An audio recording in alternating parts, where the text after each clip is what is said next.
그는 최초의 비트코인 대통령이 되고 싶어 한다. 네, 여러분 반갑습니다. 비트캐쳐입니다. 비트코인 대통령이 되겠다던 트럼프가 왕자의 자리에 앉았고 암호화폐 시장 최고의 걸림돌이자 회방꾼인 게리 겐슬러가 이제 시장에서 퇴출됐습니다. 그러자마자 현재 33개의 기관들의 암호화폐 ETF가 SEC에 본물 터지듯 신청되고 있으며 금요일 겐슬러가 퇴사한 이후 2배나 늘어났다. 1, 2주 안에 50개까지 늘어날 가능성이 크다라고 지금 블룸버그 ETF 선임 애널리스트인 에릭 발추나스가 얘기를 해주고 있습니다. 근데 여기서 더욱더 재밌는 사실은 특히나 기관들이 많이 신청한 신규 ETF가 솔라나와 XRP에 관한 선물과 그리고 현물 상품들이 눈에 띄게 많이 신청이 됐다. 대다수의 기관들은 차기 현물 ETF로서는 솔라나와 리플이 가장 유력하다고 보고 있고 여기에 또 재밌는 사실은 봉크와 부지를 신청한 기관들이 있다. 이 얘기는 향후에 미래에는 밈코인들도 지금 출시가 될 수 있다라는 것을 시사하고 있습니다. 그리고 게리 겐슬러가 퇴출되자마자 지금 임시 SEC 위원장을 하고 있는 친암호화폐 마크 우에다는 SEC 위원장 직무 대행을 하면서 바로 시작하자마자 가상자산 태스크포스를 출범하면서 포괄적인 규제 프레임워크 구축을 바로바로 진행하려고 하고 SEC는 등록 범위 명확성과 실용적인 솔루션 부족으로 인한 가상자산 시장의 혼란을 해결하고자 태스크포스를 구성한다 하면서 의회가 제공하는 법적 프레임워크 내에서 운영되고 CFTC와 국제기관과의 협력을 통해 원탁회의를 진행할 거다. 이런 식으로 지금 트럼프가 앉자마자 SEC가 크립토에 친화적인 움직임을 가져간다라는 거. 머지않아 이 수많은 알트코인 ETF가 출시되는 것도 저는 시간 문제라고 해석하고 있습니다. 그리고 트럼프 정부가 들어서자마자 전통 대형 은행이자 미국 2위 은행인 뱅크 오브 아메리카 CEO는 규제 당국이 승인만 한다면 금융업계가 암호화폐 결제를 도입할 준비가 되어 있다라고 이런 식으로 메가톤급 발언을 하면서 올해 2025년은 어떤 해입니까? 전통 금융기관과 비트코인이 융합을 하고 새로운 혁신을 만들어 나가는 이 중요한 지점이 바로 트럼프 행정부라는 것입니다. 그리고 뱅크 오브 아메리카는 이미 XRP와 함께 파트너십을 형성하면서 XRP 원장에 구축된 크립토 트레이딩 펀드 CTF는 아마존 같은 판매자에게 XRP를 구매할 시 CTF 토큰을 보상으로 제공하면서 이미 뱅크 오브 아메리카는 과거부터 리플과 파트너십을 맺고 결제 시스템에 리플 레저를 도입하려는 움직임을 가져갔습니다. 이제 게리 겐슬러도 없어졌고 리플이 미국 시장에서 훨훨 날 수 있는 흐름이 보이니까 이런 식으로 바로 암호화폐 결제 도입을 미국 2위 은행이 도입하려는 움직임을 가져가고 있습니다. 그래서 요약하자면 트럼프 내각의 새로운 트렌드는 뭐냐? 비트코인을 들고 있어야 들어올 수 있다라는 얘기가 들릴 정도로 대다수의 트럼프 행정부, 교통부, 재무부, 국가정보국 등 핵심 후보자들이 대부분 암호화폐를 지금 보유하고 있습니다. 그리고 특히 이들은 비트코인뿐만이 아니라 이더리움, 솔라나 등 알트코인까지 그러니까 가상자산과 암호화폐에 굉장히 친화적인 인물들이 지금 모든 주요 트럼프 내각에 위치를 하고 있다. 그렇게 되면 당연히 협조적인 위원장이 앉을 거고 트럼프 정부에도 다 친암호화폐 내각이 앉는다. 그렇게 되면 규제가 당연히 물어보나 마나한 질문입니다. 친화적으로 갈 것이라는 것을 시사하고 있습니다. 그리고 많은 분들이 미국의 비트코인 전략적 준비금 채택에 대해서 지금 우려하는 얘기들도 나오고 있는데 최근 트럼프 정부와 굉장히 긴밀한 회의를 했던 코인베이스의 CEO 브라이언 암스트롱이 최근 야후 파이낸스 인터뷰에 나와서 어떤 얘기를 했냐? 트럼프 대통령이 전략적 비트코인 비축에 대해 흥분을 하고 있다. 그는 최초의 비트코인 대통령이 되고 싶어 한다라고 우리한테 간접적으로 답안지를 공개를 해줬습니다. 그리고 브라이언 암스트롱뿐만이 아니라 미국 1위 채굴 기업인 마라 홀딩스의 CEO 프레드 틸 같은 경우도 50개 주와 연방정부 모두 전략적 비트코인 준비금을 도입하는데 주력하고 있다. 그리고 실제로 브라이언 암스트롱과 프레드 틸은 트럼프와 최근 여러 번 회동도 하면서 분명히 트럼프를 통해서 언제 어떤 흐름으로 미국의 전략적 비축 자산으로 비트코인을 채택할지 그런 정보들을 얻고 이런 발언을 하는 것이 아닌가라는 합리적인 추측을 해봅니다. 그리고 이미 미국 11개 주에서는 비트코인 준비금 설립을 위한 법안을 검토하고 있고 지금 11개지만 차후에는 어떻게 됩니까? 모든 주들이 비트코인 준비금으로 채택하는 흐름 가져가고 모든 주들이 채택한다. 마지막 끝판왕은 미국 정부 차원에서 비트코인을 전략적 준비 자산으로 채택하는 거. 결국에 시간 문제라는 사실. 현 바이낸스 CEO인 리차드 탱 같은 경우도 비트코인 최고치 재차 갱신할 거다. 왜냐하면 정치인과 기업 총수들의 가상자산에 대한 긍정적인 견해가 좋은 규제로 이루어질 수 있고, 그러면 비트코인의 전략적 비축을 촉진할 거다. 만약에 미국이 비트코인 전략적 준비금 채택한다, 이것이 이번 사이클 비트코인이 최종 불장 피날레 광기와 포모 유포리아 구간을 도달할 수 있는 핵심 트리거라고 생각합니다. 이 트리거가 아직 당겨지지 않았기 때문에 우리는 시장을 아직 포기하기에는 이르다는 걸 명심하셔야 된다. 그리고 비트코인 준비금 법안을 제시한 신시아 루미스는 미국의 비트코인의 미래 그 어느 때보다 밝다 라고 얘기하면서, 실제로 비트코인 법안을 낸 신시아 루미스는 트럼프와도 매우 긴밀한 관계를 형성하고 여러 번 트럼프와도 대화를 나누었을 겁니다. 근데 이런 여자가 그 어느 때보다 밝다라는 거, 비트코인 비축 법안 승인 시간의 문제라는 것을 우리한테 던져주고 있다라고 생각됩니다. 그리고 메타마스크 개발사 컨센시스의 조 루빈 또한 ETF 제공 업체와 논의한 결과 스테이킹 기반 펀드가 곧 승인될 수 있다. 그러므로 이더리움도 스테이킹을 포함한 ETF가 트럼프 정부하에 승인될 수 있다라고 얘기를 해주고 있습니다. 그리고 이런 발언을 해준 모든 CEO들과 핵심 인사들 또한 어떤 관계냐? 트럼프가 이번에 개최한, 그리고 암호화폐와 AI 차례인 데이비드 sak스가 개최한 크립토볼 행사의 핵심 스폰서 목록을 보면 방금 발언을 해준 코인베이스, 그리고 세계 1위 채굴 업체 마라톤 디지털, 그리고 방금 말한 메타마스크 제작사 컨센시스 대표까지 이런 동일된 얘기를 했다라는 거. 분명 이번 크립토볼 행사에서 그들은 무언가 들었을 가능성이 크고, 여기서 또 우리가 주목해서 봐야 되는 스폰서 목록을 보면 제가 봤을 때 수위와 갤럭시 디지털, 온도와 솔라나도 여기 포함되어 있는 것을 봤을 때 확실히 미국은 미국의 프로젝트를 적극적으로 밀어줄 계획을 확실하게 구축하고 미국 우선주의를 암호화폐 시장에도 적용해서 미국의 암호화폐 기업들이 더 확장되고 성장할 수 있는 판을 깔아주려는 큰 그림을 세우고 있다라고 생각합니다. 그리고 비트와이즈의 보고서에 따르면 비트코인 군비 경쟁이 지금 전 세계적으로 이제 시작됐고, 각국 정부의 비트코인 보유량이 공개되며 국가 간 비트코인 군비 경쟁이 본격화될 것이라고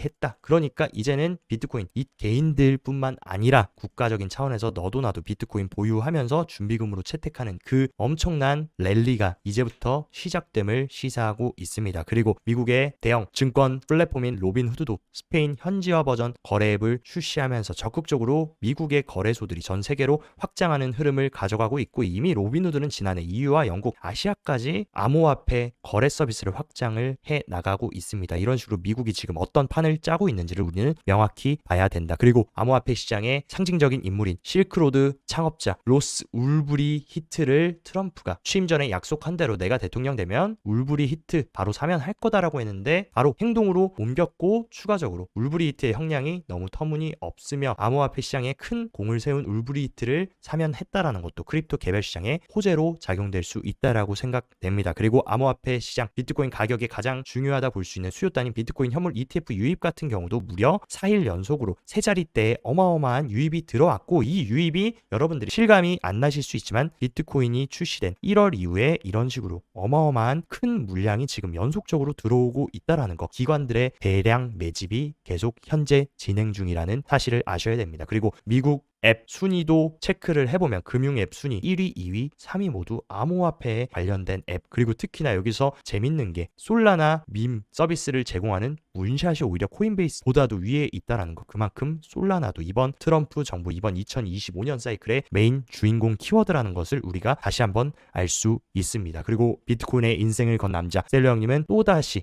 11,000개의 어마어마한 비트코인을 인수했고, 추가적으로 마이크로 스트래티지 비트코인 추가 매수를 위한 주식 발행 한도 확대 제한도 최종 승인이 됐다. 이제 스트래티지는 계속해서 더 많은 돈을 자금 조달해가지고 비트코인을 무한 매집할 거고, 개미들이 팔아도 밑에서 계속해서 셀러가 사줄 수 있다라는 어마어마한 수요를 계속 스트래티지는 유지해 나가려고 하는 것 같습니다. 그리고 올해는 미국 기관 국가적 채택뿐만이 아니라 기업들의 어마어마한 비트코인 채택이 이루어질 것이라고 말씀드렸는데, 나스닥 상장사인 지니어스 그룹은 $500만 비트코인을 추가 매집하면서 벌써 420개의 비트코인을 보유하고 있고 뉴욕 증권거래소 상장사인 펄 테크놀로지 또한 비트코인을 800만 달러 추가 매수하면서 보유량을 510 BTC로 확대하고 있다. 이런 식으로 기업들도 계속해서 현금만 생기면 비트코인을 매수하고 매집하는 흐름들, 마이크로 스트래티지를 따라하는 움직임들이 강화되고 있습니다. 또 그리고 오늘 굉장히 힌트가 되는 가장 중요한 소식이라고 볼 수 있는데 서클이 해시노트라는 토크나 자산 발행사를 인수하면서 토크나 시장에 본격적으로 독점 체계를 가져가려는 움직임을 가져가고 있는데 우리가 이 해시노트에 대해서 알아봐야 되는 건 뭡니까? 해시노트의 USYC 토크나 펀드는 현재 세계 최대 규모의 토크나와 국제 및 머니마켓 펀드로 자리 잡고 있다. 이번 인수로 서클은 암호화폐 시장에서 토크나 시장을 완전히 집어삼키려고 하는데 실제 데이터를 보시면 USYC 해시노트의 토크나 펀드 상품은 지금 블랙록의 비들 펀드보다도 훨씬 더 큰 파이를 시장에서 가져가고 있고 여기서 재밌는 사실 현재 지금 가장 큰 시장 점유율을 차지하는 게 해시노트인데 이것을 이번에 서클이 인수를 한다는 겁니다. 근데 재밌는 거 블랙록이 2위에 있는 비들 펀드 그리고 이번 해시노트를 인수하는 서클의 대주주가 누굽니까? 서클의 주인은 블랙록이다. 그러니까 이것을 해석하면 블랙록이 1위, 2위 토크나 펀드를 점령하면서 블랙록이 본격적으로 2025년부터 토크나 시장, RWA 시장을 확장시키고 이 시장을 완전히 독점하고 삼켜버리려는 블랙록의 큰 그림을 우리는 눈치채야 된다라는 거. 그리고 RWA 시장뿐만이 아니라 또 하나의 중요한 키워드는 바로 AI입니다. 왜냐하면 트럼프가 오픈 AI, 오라클, 소프트뱅크와 협력해서 5천억 달러 규모의 AI 투자를 공식적으로 발표했다. 그만큼 트럼프는 크립토뿐만이 아니라 AI 산업 성장에도 매우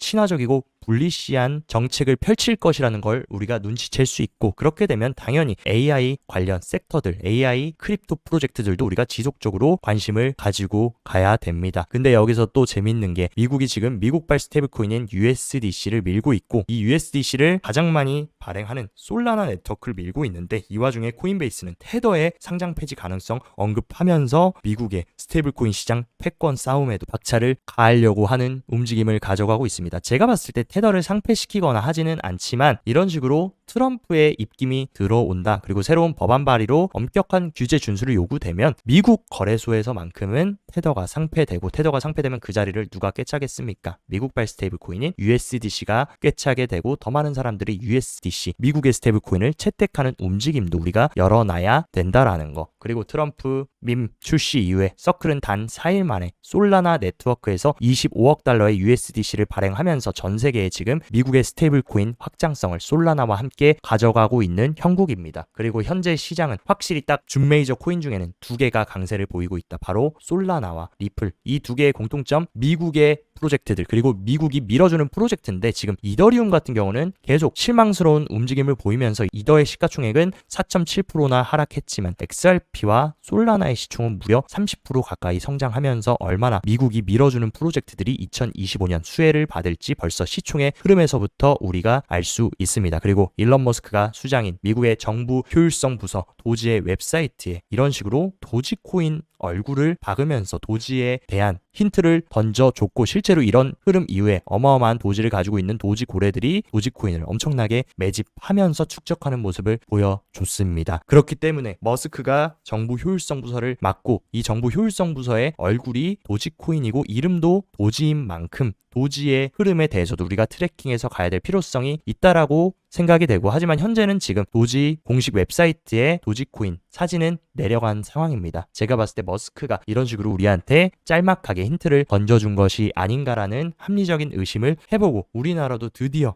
너무너무 늦었지만 이제서야 시작하고 있습니다. 스테이블코인과 법인 가상자산 계좌 허용 입법 속도 낼 거다라고 하면서 스테이블코인 규제안을 포함한 2단계 입법도 추진 중이다. 우리나라 아직도 비트코인 현물 ETF도 승인하지 않았고 이제서야 스테이블코인 법인 계좌 허용 다른 나라들이 다 한 거 뒤늦게 하고 있지만 그래도 이제라도 시작한 게 어디냐 그나마 불행 중 다행인 소식이라고 생각됩니다.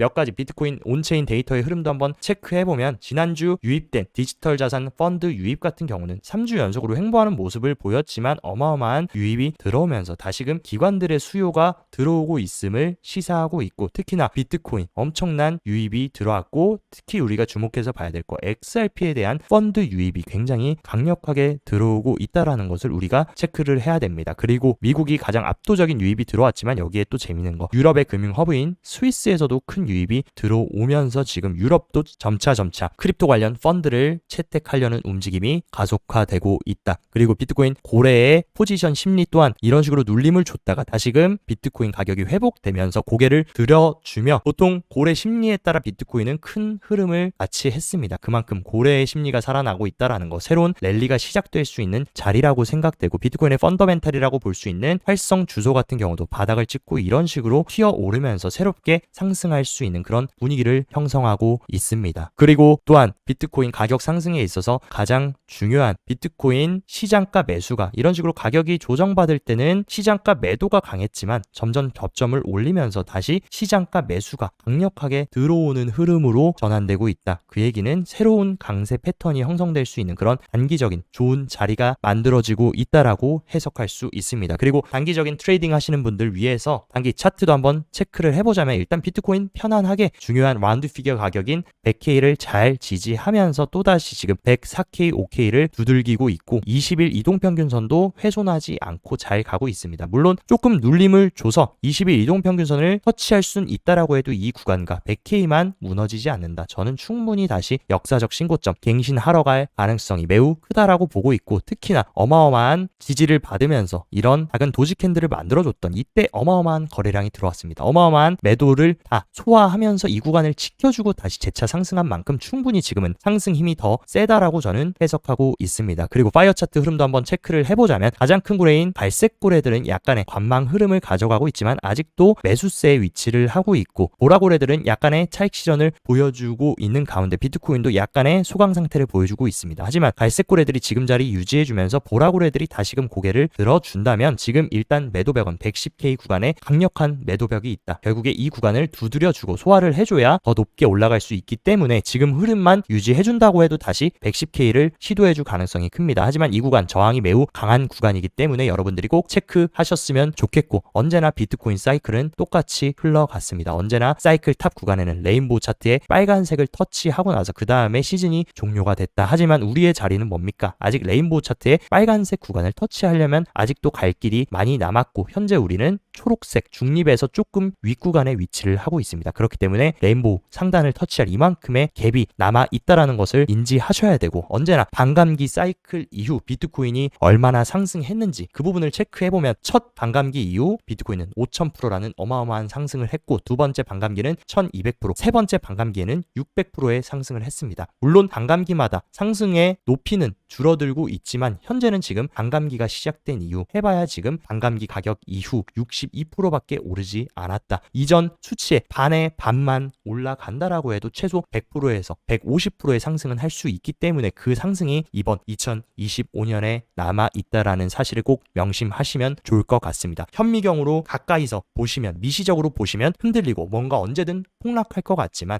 멀리서 거시적인 흐름을 보면 언제나 비트코인은 대폭등하면서 최고의 퍼포먼스를 보여준 자산이라는 거 절대 잊으시지 마시기 바랍니다. 오늘 영상도 시청 진심으로 감사드리고, 영상 도움되셨다 하시면 좋아요, 구독 눌러주시고, 더 자세한 투자 전략 궁금하다 하시면 영상 하단 고정 댓글에 제가 운영하는 크립토 시황 정보방 활짝 열어놨으니까 이쪽으로 입장하셔서 시황도 잘 체킹하시고 성공적인 크립토 투자 계속 정진해 나가시길 바랍니다. 오늘도 시청 진심으로 감사드리고 여기까지 비트캐쳐였습니다.